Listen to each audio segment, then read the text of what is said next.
Today's epistle from the second letter of Timothy warns us about a time that is coming when people will not put up with sound doctrine, but having itching ears, they will accumulate for themselves teachers to suit their own desires and will turn away from listening to the truth.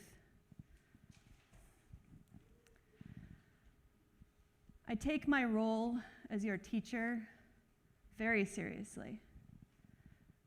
I cherish your trust and am mindful that it is my sacred responsibility to live and minister in such a way that nurtures that trust week after week. But I, as a leader and as a teacher, do not want to be beyond reproach. It's true that I had to obtain a lot of education, do a lot of on-the-job pastoral training, and endure a lot of rigorous scrutiny of my life and of my faith to be in this role now. And that's a very good thing. You all need a leader who has been tested and vetted. That process and all my experiences leading up to my ordination and now to this role here with you as your rector has made me fairly confident in my understanding of the scriptures, in my belief in how the Spirit is moving through this world, calling us to God's love. It's made me confident in what I preach. I need to step into that confidence. I need to step into that authority for you to trust me. I need to embody who I am authentically to be your spiritual leader, your spiritual teacher. But that does not mean I am beyond reproach. That doesn't mean that my way of interpreting our faith is the end-all, be-all way of interpreting our faith.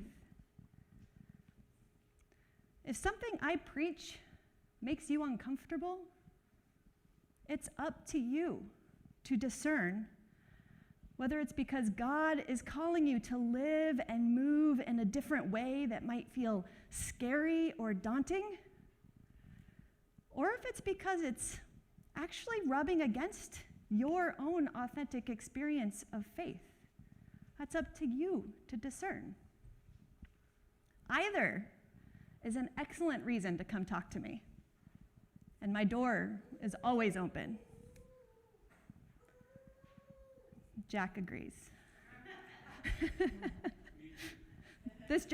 Two Jacks agree. You need to step into your confidence, just like I need to step into my confidence. Confidence in your own experience, in your own faith. We all need to trust who we authentically are. And we all need to live who we authentically are.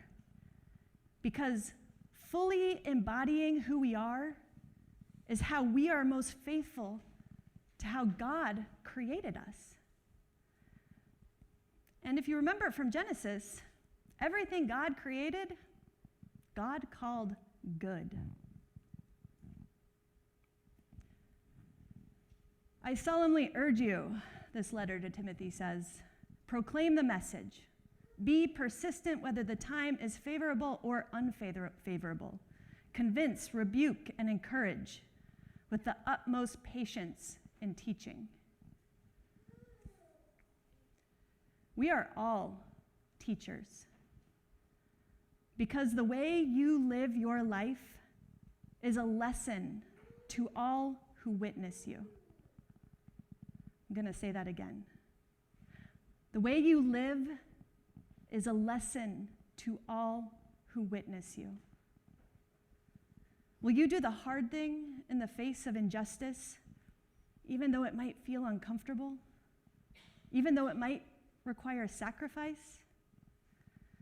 Because Both the people who are suffering injustice and those who are benefiting from that injustice are watching. Will you be the weird and beautiful person God created you to be, even if people don't understand? Even if they laugh? Because some quiet person in the corner who is afraid of showing their weird and beautiful self is watching to see what you do.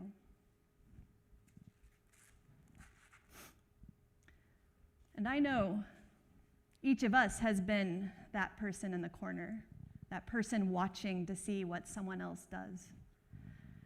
We've all been in that very long line at the grocery store that's hardly moving, watching someone slowly count out their change, hoping they have enough for their groceries.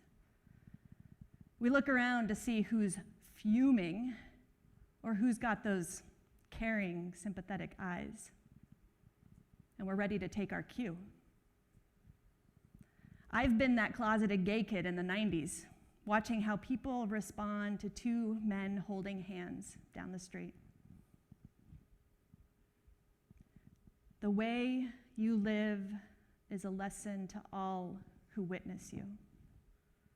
Just as I am a teacher to you, not only through my sermons, but also in the way I live, in the choices I make. You are a teacher in the way you live, in the choices you make.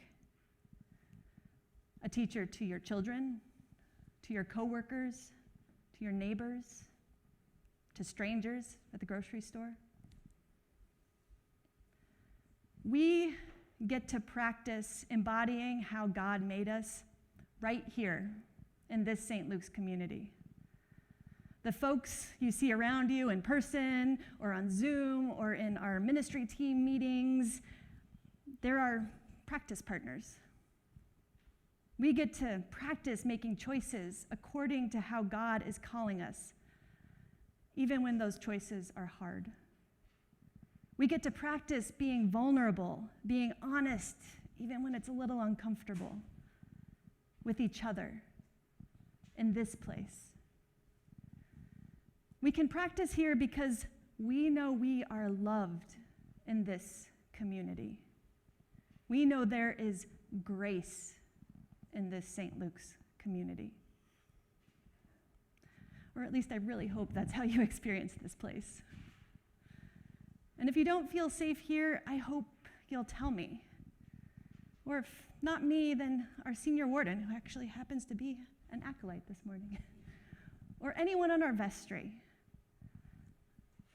If there's one thing that you ever tell me or tell our leadership, I really want to hear if you don't feel safe here.